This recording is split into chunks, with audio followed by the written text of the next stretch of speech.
was about 7 a.m. in Hawaii. Hello?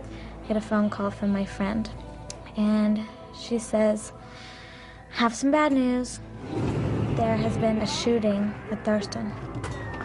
16 patients. I hear kids screaming. Some of them are critical. And I heard some pop, pop, pop, pop. Involving a gunman and a rifle. This mom is yelling, he's got a gun, get out of here. There's been a shooting. Kids are running. I could smell blood. Oh my God. I looked, saw blood spurting out of legs. Is it the cafeteria? She's watching the news, so she's giving me little bits of information. Okay, there's probably half a dozen people. We need help now. Finally, I said, is that what you're calling me? Is Kip hurt? She said, well, Kip was involved. I don't know anymore. I'm watching the news right now. I'll call you back. Click. 911, what is your emergency? Before Kip came to school, he killed his parents. Notified. No, ma'am, don't. I want to know that my son is okay. I need you to try to relax. There's total chaos. And finally, I was speaking to a member of the sheriff's department. 911, what is your emergency? Is it true? I said, are my parents dead? And she said, yes, they are. And I turned the TV on, and there was my house, the helicopters flying all over the place, and yellow tape. And then, of course, the phone started ringing as people started finding out.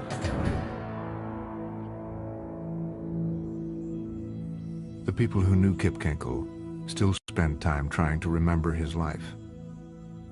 Looking for signs, they see nothing remarkable. But there were episodes, moments, fragments. The story begins 15 years earlier, deep in these woods just outside Eugene, Oregon. They built a house out there, and they loved it out there because it's a very natural setting. It was quiet, there's animals, so they just loved the setting. I mean, even the design of the house, it was kind of this A-frame, kind of like you'd see at a ski lodge or something like that. It was almost like going home every night to a recreation haven retreat. Bill and Faith Kinkel were determined to live the good life in Oregon. They started a family and named their first child Kristen. And 6 years later, they would give her a brother. They called Kipland Kip for short. Bill and Faith were high school Spanish teachers. Friends say they expected their children would excel, and Kip's sister Kristen did. But it was a different story when Kip started school. His problems were bad enough that Bill and Faith reluctantly agreed to hold him back in first grade. That was really tough, because then all of a sudden here are all his friends going on, and he's back. He was mad because his friends got to go on and he didn't. So he was kind of mad at his parents about that. He'd say something every now and then, but I think he thought that his friends would just, you know, think different of him or something. I remember he would get his 3's and his E's confused, and B's and D's, and he'd always, when he'd write them wrong. But it was really frustrating for him, as it would be for anyone. And of course he felt bad about himself because he didn't understand what was wrong with him and why everybody else in his family was so good at it. Why couldn't he be good at it too? It was diagnosed as dyslexia, a learning disability. He would have cared that he was a disappointment. They were a very successful couple, high expectations. I would think that you would want to not disappoint them, to do the right thing. Look around, see what I'm doing. Kristen's busy driving. Yes, don't ask her to turn around. No, but she's waving. Everything looks under control up there. At least we hope. Family movies show 10-year-old Kip's efforts to keep up.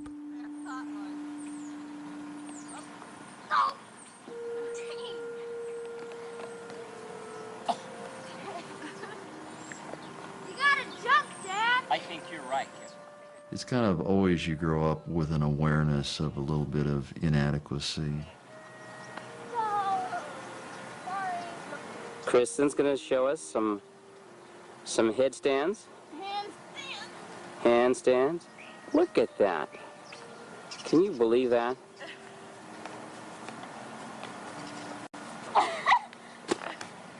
Kip's doing a handstand. I think that Kip needs some more work. But he's eager. He's eager. Of course he felt compared. I know he felt compared. I'm sure it was hard. Hey, Kristen. Kristen continues to show us her gymnastics training and cheerleading experience. I'm sure teachers did. I'm sure friends of the family did. I'm sure my parents did in their own little way. But as far as letting him be aware of it, they tried really hard not to, because they know how important that is. Yeah, do a bunch of those. Faster. Play like you're a windmill on an 80-degree, or 80, Oh, there she goes into the edge.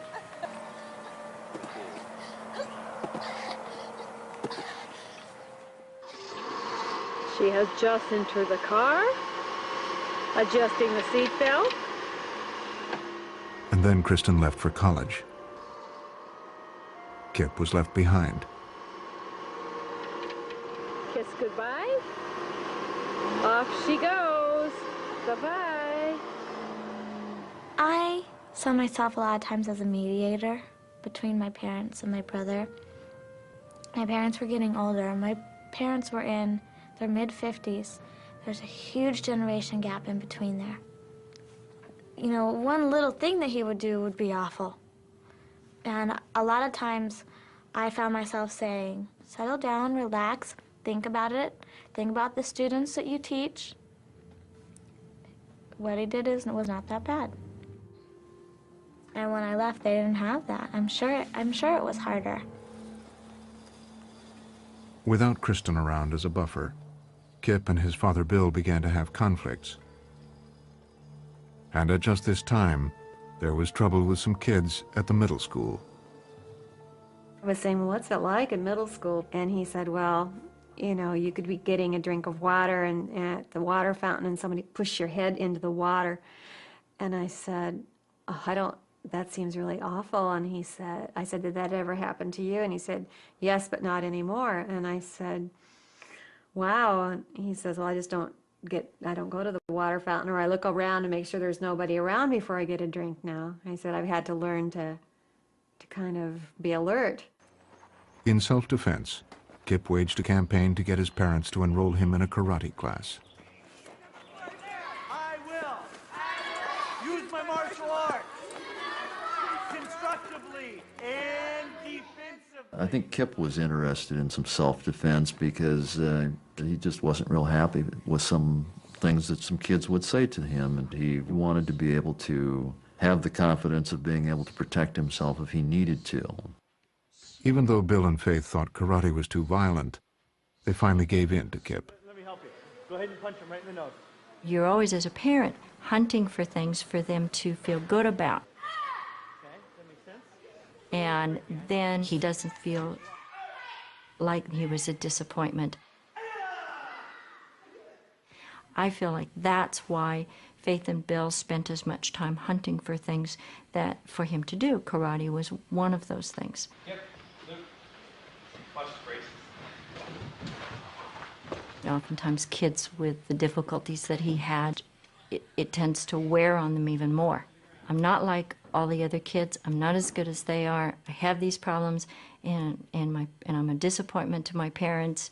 And instead of having that be able to help them make some positive changes, it tends to make them make negative choices.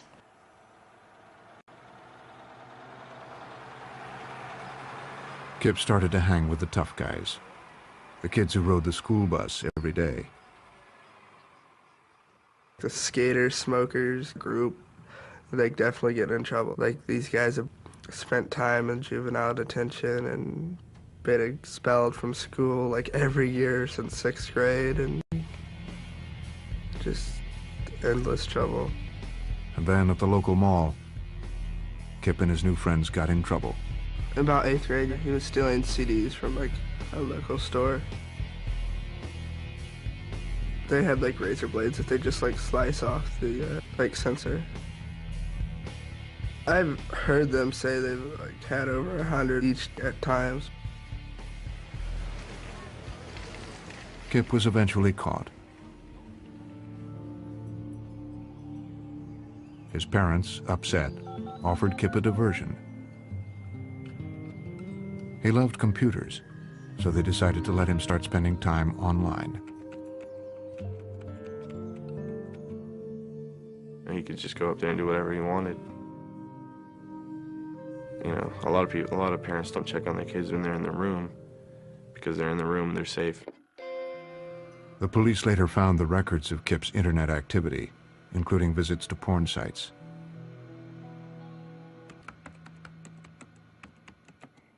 As he web surfed, Kip often listened to his favorite music.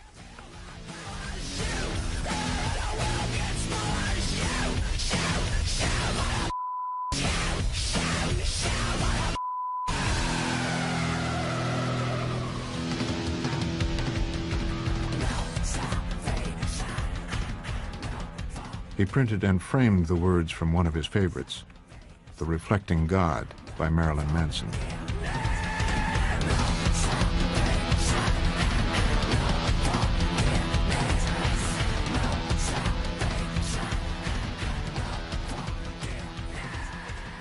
At the same time, Kip developed another interest.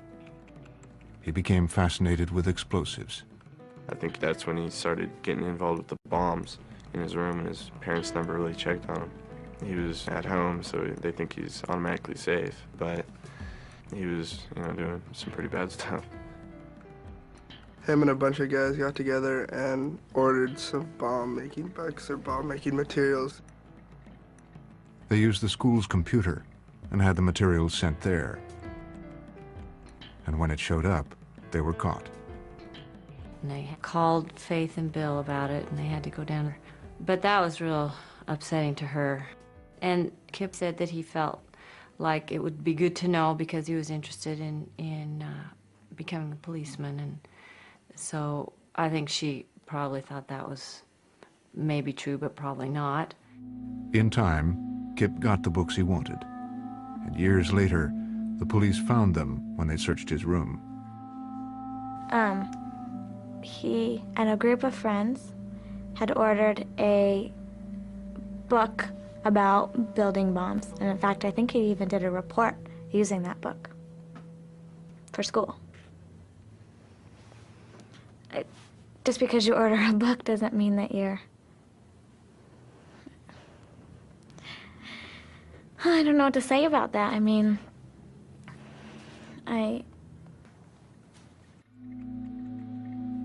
And Kip had another interest, guns.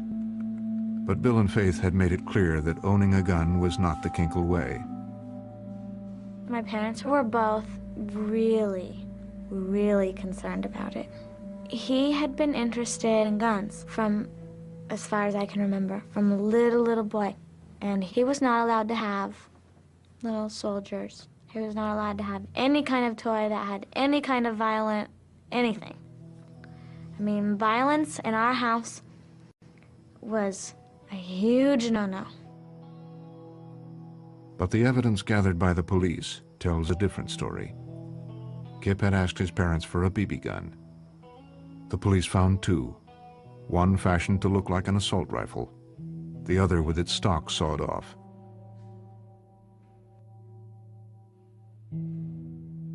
Kip wanted a knife. His parents gave him one. Eventually, he would gather an entire collection. Then Kip wanted a real gun. Bill asked a friend what to do. He did come to me because he knew that I was raised around guns, and he said he was really concerned, and he had such an obsession with guns that he thought maybe it was the best thing to go ahead. And I remember telling him, I said, hey, if you don't buy him a gun, it's going to be like forbidden fruit. He said, you know, that's exactly what Faith and I were talking about, because it's come to that point. And as much as we don't want to, we're at our wits' end. Bill had been given a rifle as a boy. On his 12th birthday, Kip received it from his father and mother. He had worn them down and she didn't like the idea. She wasn't comfortable with it. You know, if she talked to people that also felt that way, and yet, what do I do? What do I do? We've been saying no, no, no, no, no. It's not gotten any better. It just seems to be getting worse. We're fighting more about it. What else do I do? Then more trouble. On a school field trip, Kip and one of the tough guys were arrested. They were tossing pebbles off an overpass. I don't think they were really directed at the cars. If they hit them, yeah. But if they were just kind of tossing them. And one of them picked up like a fairly decent-sized rock and tossed it over. A passing car was hit. It was Kip's first felony. His parents picked him up from jail.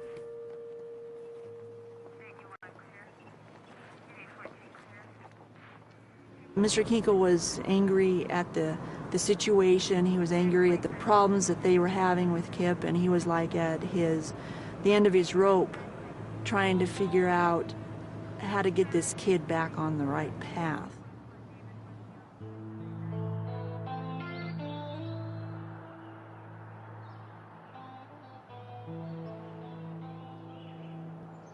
At that time, Bill must have been frustrated. I didn't ever see Bill angry very much, but I'm sure he must have been frustrated.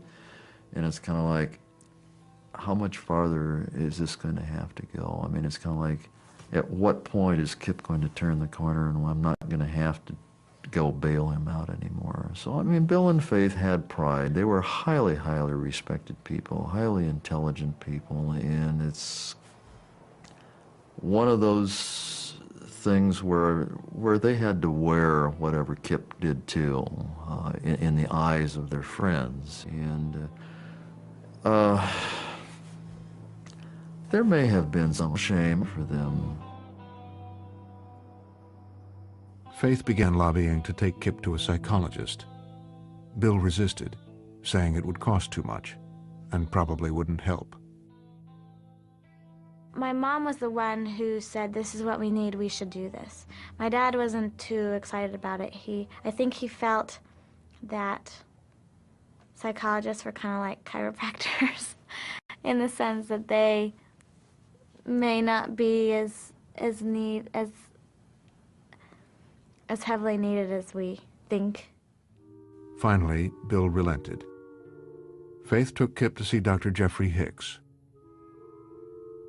She offered a list of worries: Kip's temper, the shoplifting, rock-throwing incident, explosives, knives, and guns. After meeting with Kip, the doctor wrote, he became tearful when discussing his relationship with his father. He reported his mother views him as a good kid with some bad habits, while his father sees him as a bad kid with bad habits. He feels his father expects the worst from him. He cannot discuss his feelings with his father for fear he will become angry with him. Then Kip told the doctor how he relieved his anger. Kip reported he makes explosives from gasoline and other household items and detonates them at a nearby quarry to vent feelings of anger. If he has a bad day at school, he feels better after detonating an explosive. Soon after, on that bus ride into school, Kip's anger surfaced in another way. They were making fun of each other on the bus. They get off the bus and the kid called him a name and Kip jump kicked him in the head.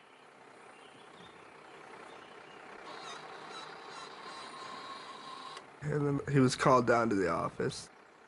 Then he came back. He shoves open the door and stomps through, and he was really, really upset. He was yelling and screaming and crying. He wanted the kid's address and grabbed his stuff and left, and that's when he got suspended.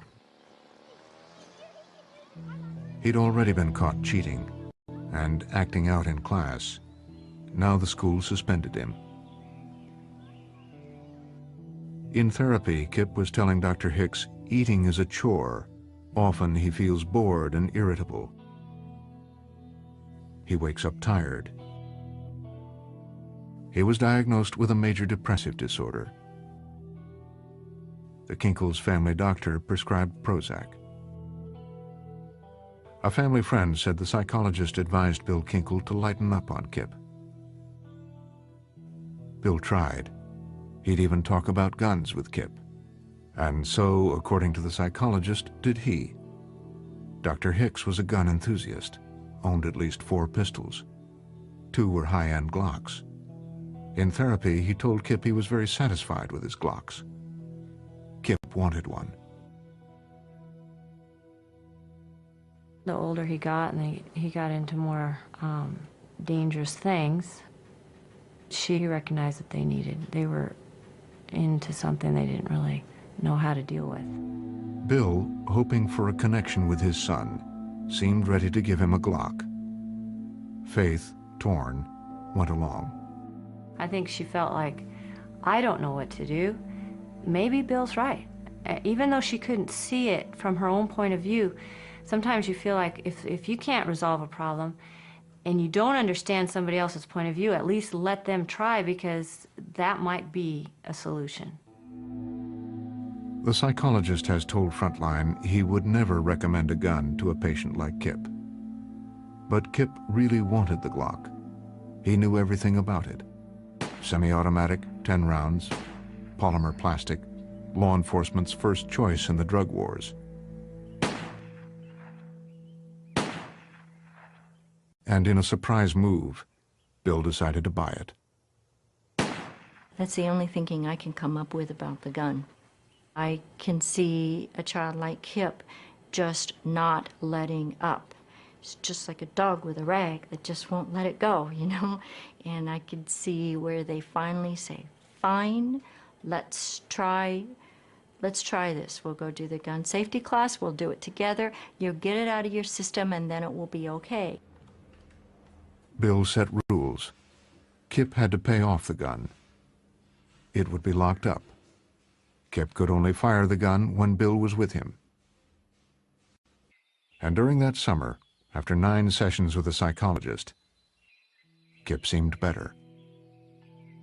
The therapy was over. I remember my mom calling me and very excited, telling me that Kip is doing so much better.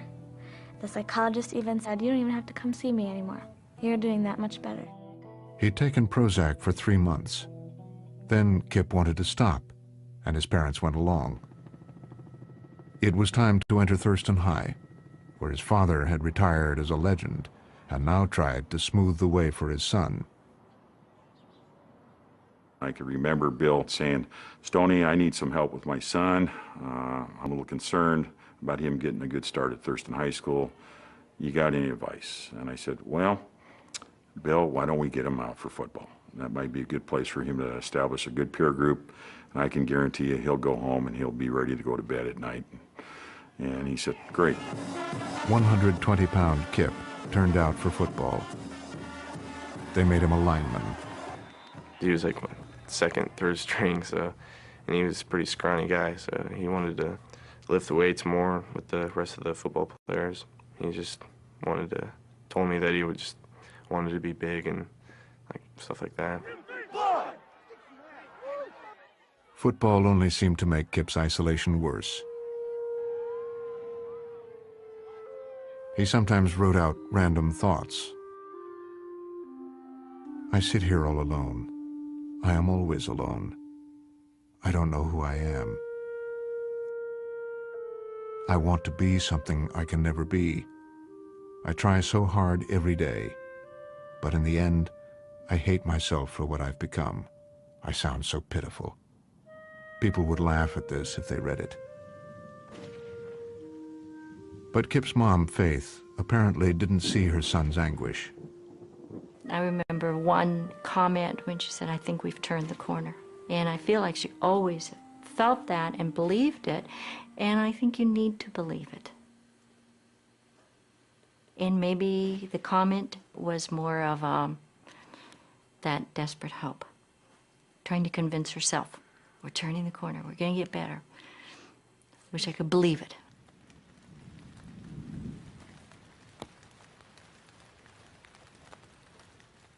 By now, Bill had once again given in to Kip's lobbying for a gun. This time, it was a .22 caliber Ruger semi-automatic rifle.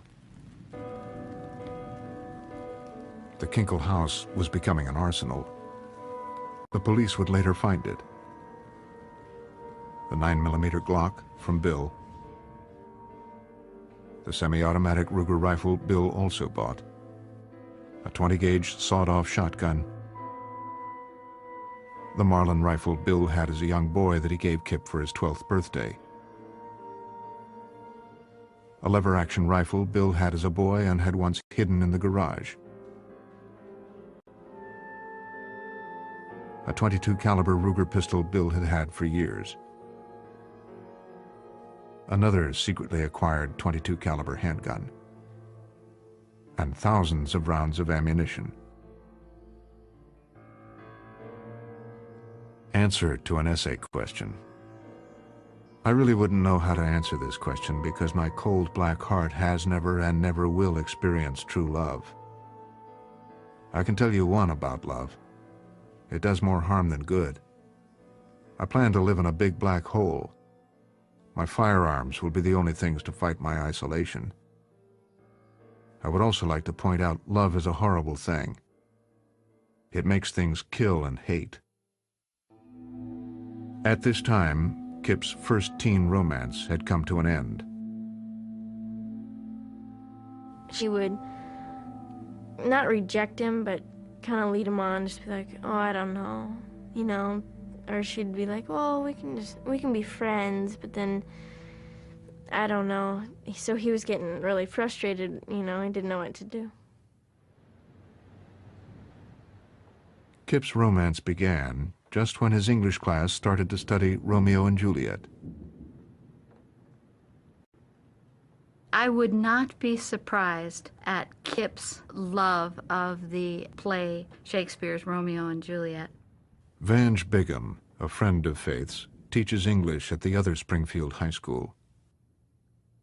I see that every year, beginning of second semester. Sometimes we like to think it's in conjunction with Valentine, the young lovers, and all of that. Kip's class watched a modern retelling of the story starring Leonardo DiCaprio. What thou drawn among these heartless hinds? Turn thee Benvolio, and look upon thy death. If you think about it, all the issues that Kip was dealing with, his love of, you know, this violent feelings or whatever. Peace.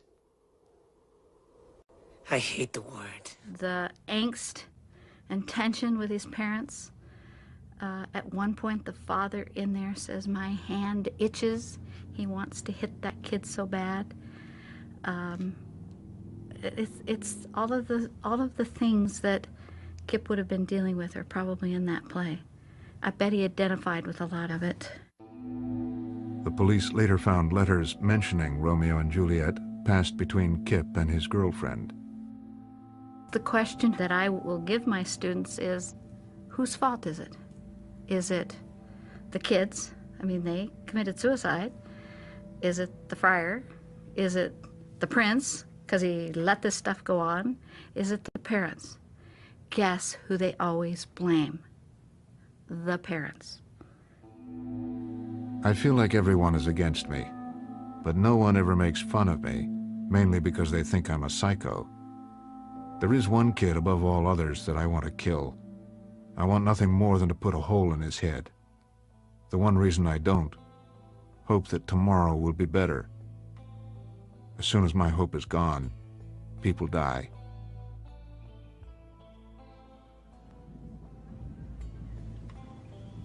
By the end of his freshman year, May of 1998, Kip and his friends were talking about a new phenomenon: school shootings.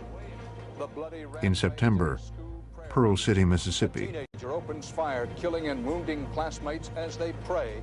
Later that fall, Paducah, Kentucky. Mystifying shooting in a school. The shooters were very young. At least 4 people are known dead. In the spring, Jonesboro, Arkansas. Shooting spree at a middle school. The boys with the guns were 11 and 13, we are told.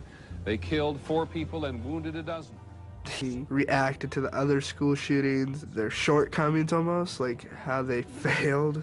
He talked about how, not that he'd do it that exact way, like go to school and shoot people, but if he was going to go out, he'd try to take as many people out with him.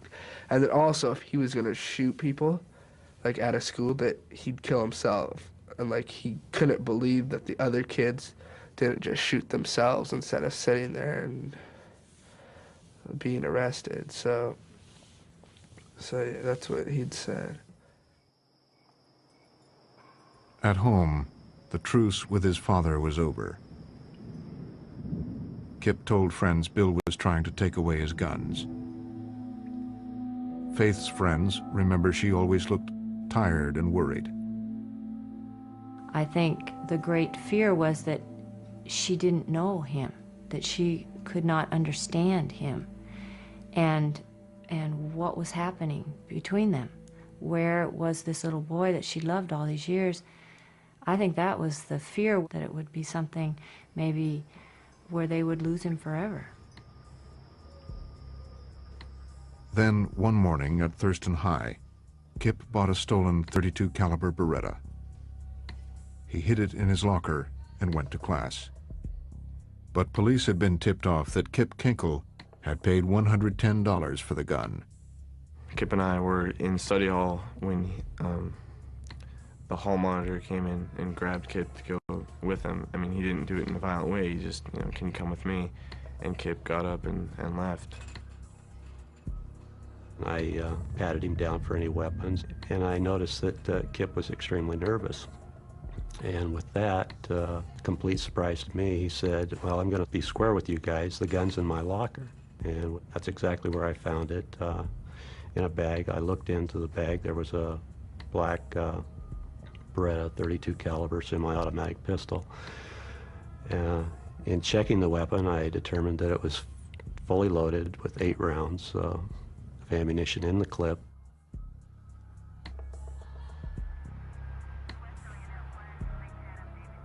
Kip was certain he would be expelled. Within 10 minutes, we had a black and white out in front of my window. I can remember distinctly seeing Kip in the cuffs and driving off. After Kip was booked, the police called Bill. He seemed quite surprised, quite shocked that his son had been arrested and brought to the police department. And in fact, he says, Kip had a gun at school? I said, yes.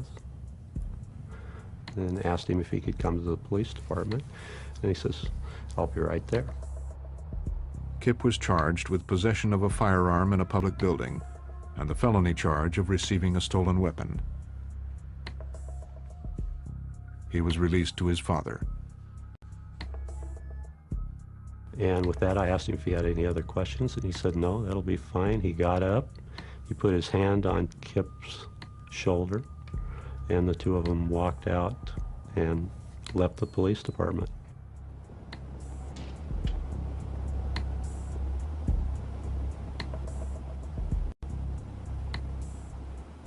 I think getting expelled from school, that his parents would really come down hard on him for that, and that's a big thing. I can see Bill just having gathered all those guns. This is gone. That'll be the last time you ever see this. And I can just imagine what happened. Bill laid the law down to him and said, okay, that's it. This is going to end right here, one way or the other. He's either going to straighten up or he's going to ship out. Then, according to police, while Bill sat at the kitchen counter, Kip came down the stairs from his bedroom armed with a Ruger rifle. He aimed at the back of his father's head and fired.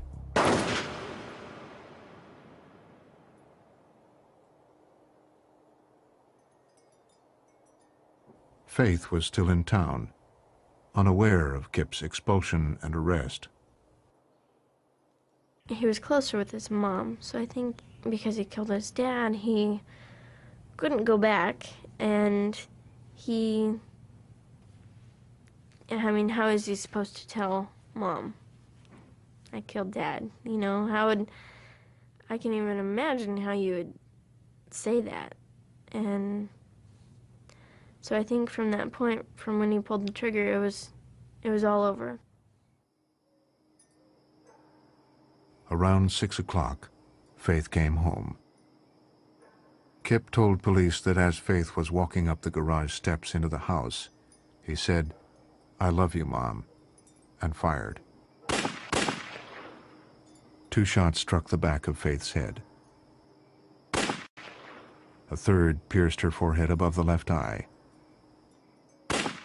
Kip fired another into her left cheek, and another at close range into the center of his mother's forehead, and another into her heart.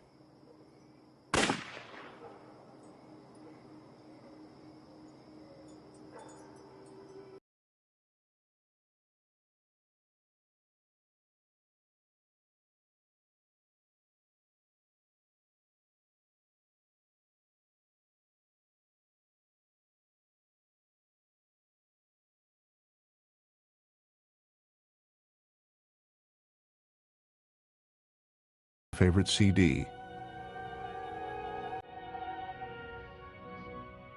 Hitting the continuous repeat button on the CD player, it would play the soundtrack from the movie he had watched in English class, Romeo and Juliet.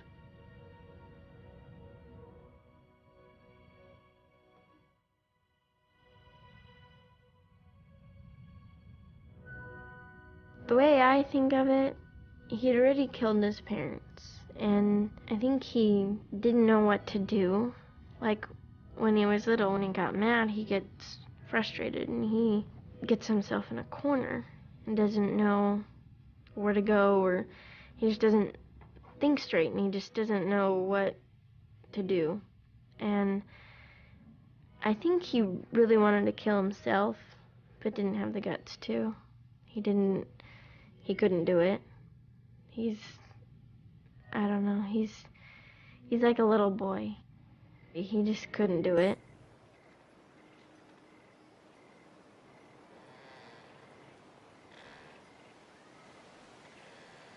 Kip loaded the Glock. He filled a gym bag with extra ammo. He taped 2 bullets to his chest and a knife around his ankle. He left behind some homemade bombs and wrote this note: "I have just killed my parents. I am a horrible son. I wish I had been aborted." Then a new line to this dark narrative Kip was creating, something he had never mentioned to his psychologist. "My head just doesn't work right. God damn these voices inside my head." And then he waited for the dawn. He wanted to take out himself, and he wanted to take out his schoolmates. Some of just not to go out alone. It was his weakness. He was always worried about being alone all the time, isolated and stuff like that.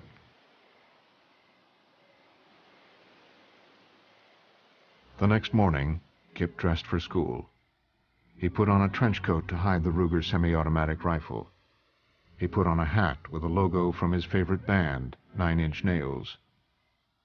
And for the first and only time in his life, 15-year-old Kip Kinkel drove alone in his parents' Ford Explorer.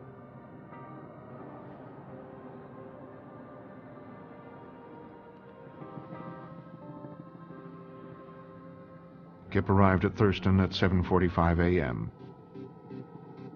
He parked down the end of this road. It took nearly 4 minutes to walk the road by the tennis courts.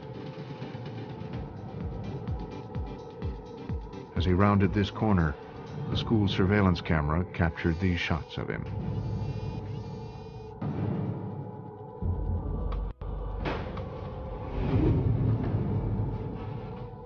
The hallway was nearly empty.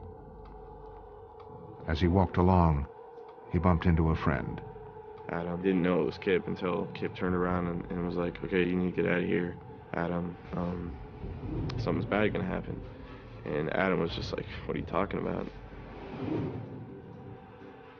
Kip was just, not an expression on his face. And Adam goes, well, what are you gonna do? And that's when, Kip just turned around, didn't even look at Ben, and fired. Not even caring or nothing. Like, he had no emotion about anything. What is your emergency? This is Thurston High School. We have a gun on campus that someone's shooting. We need help right away. 16-year-old Ben Walker was shot in the head. 911, what is your emergency? I believe there's been a shooting. Kids are running everywhere. Do you know the juvenile's name at all? 10 seconds later, Kip reached the cafeteria. I am responding. My ETA to the school is 2. Shooting from the hip, he fired 48 shots from the semi-automatic rifle. It took less than a minute. Kip hit 24 students. He walked up to one of them, put the rifle to 17-year-old Mikhail Nicolason's head, and fired. As I ran across the courtyard, one of our young men screamed at me, "It's Kinkel." Gunshot wound victim. It's fired in the cafeteria at Thurston High School. And then immediately ran through the cafeteria and jumped over a couple kids. The first thing that hit me was I could smell blood. And looked, and quiet, but saw a lot of kids down, a lot of wounds, blood spurting out of legs, and those sorts of things. Felt fear, because I didn't realize that Kip was being tackled off to the left. 911, what is your emergency? And a shooting at Thurston High School. Okay, notified. Kip's rifle was out of ammunition. He pulled the Glock from his belt just as he was rushed by a group of students. Kip got off one shot. They beat him into submission and he screamed, "Just kill me." Okay, probably about another 5 to 10. Also expedite another man shooting. I've got the shooter. Confirming the shooter is in custody, is that correct? I copy you, 0802. Shooter in custody. There was other traffic. We need additional medics. Copy. Station 184. 84, go ahead. Reportedly in custody, 0802. We need all the medic units we can get. Also, there will be a third medic to stage for the location. There is one there and another out. Confirming the scene is secure. The scene is secure. People, we have the suspect in custody. We have not accounted for the fire. The police hustled Kip out of the cafeteria. In custody, he pulled the knife taped to his leg and attacked a police officer, shouting, "Just kill me. Just shoot me." 3 to 10. Where's the shooter? The shooter is with, I want this entire school shut off. I want it completely under our control. Put up your barricade tape. The police headed for the Kinkel residence. Nobody gets in. 447, code 6, Thurston High. There was some concern as to the welfare of his parents. Well, we could tell upon approach that there's loud opera-type music playing, and it's very loud, and it's to the point of being distracting.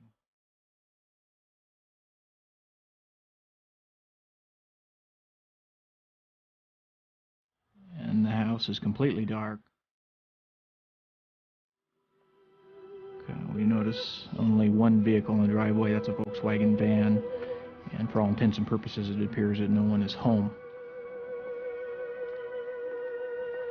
And the first open door we come to was in front of the residence on the main floor.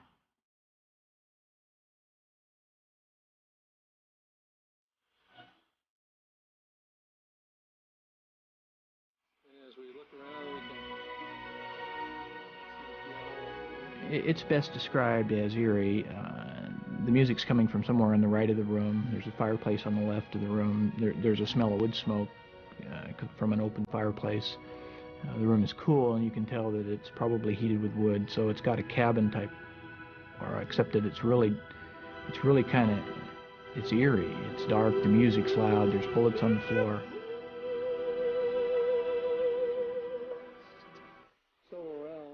looks like most of the all 22 rounds. It's to the point where we are yelling over it. We're trying to announce ourselves that we're the police, we're here, to whoever may be in the residence. And you have to yell to be heard over that music.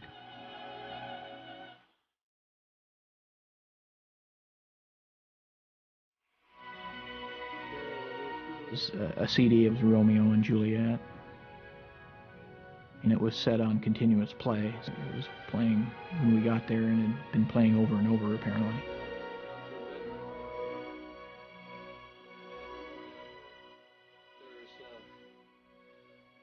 There's blood spots on the carpet. And you have some indication that Bill and Faith Kinkel are going to be dead.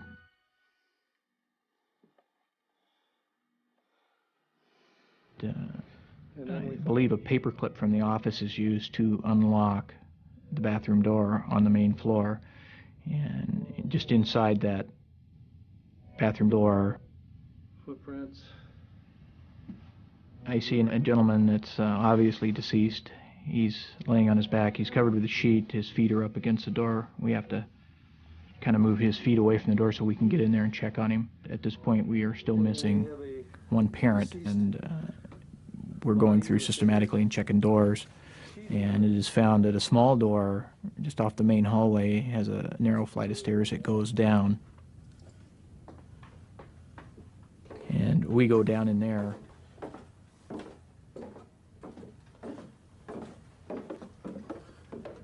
And there's evidence on the floor. There's a considerable amount of blood on the floor. And on the basement floor, on the concrete, we find Faith Kinkel. She's also deceased and covered by a sheet.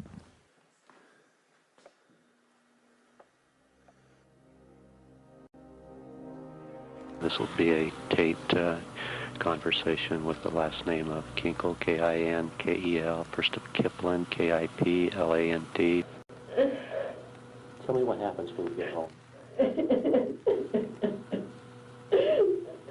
had no other choice. I couldn't.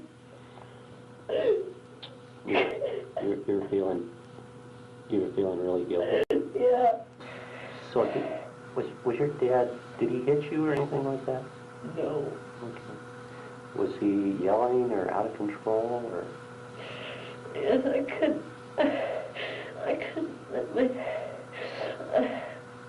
I had no other choice. God.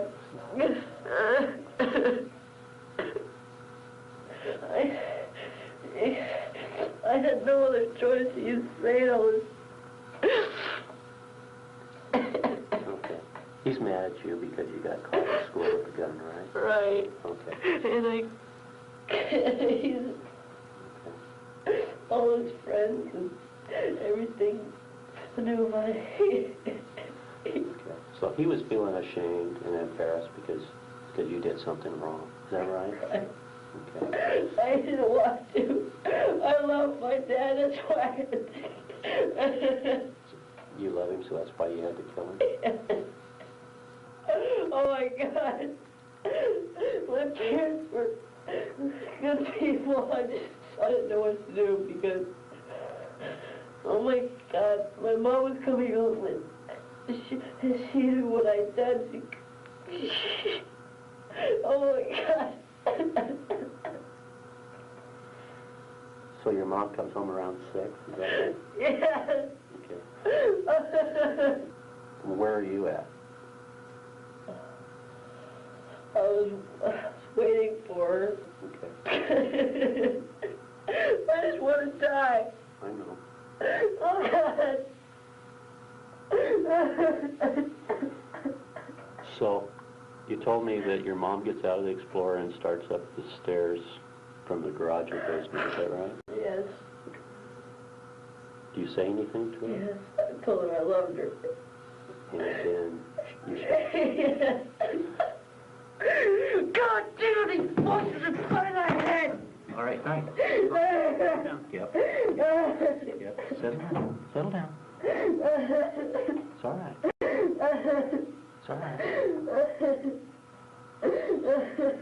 Just settle down, okay? All right, just settle down.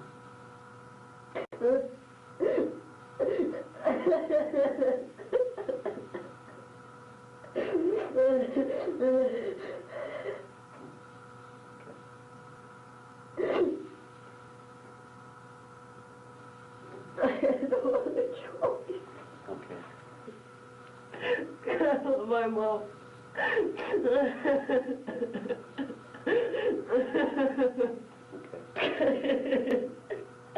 just want to die.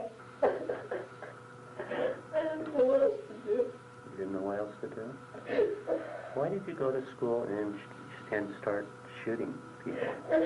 I had to. I had no other choice. I couldn't do anything else. I had to. I just had to.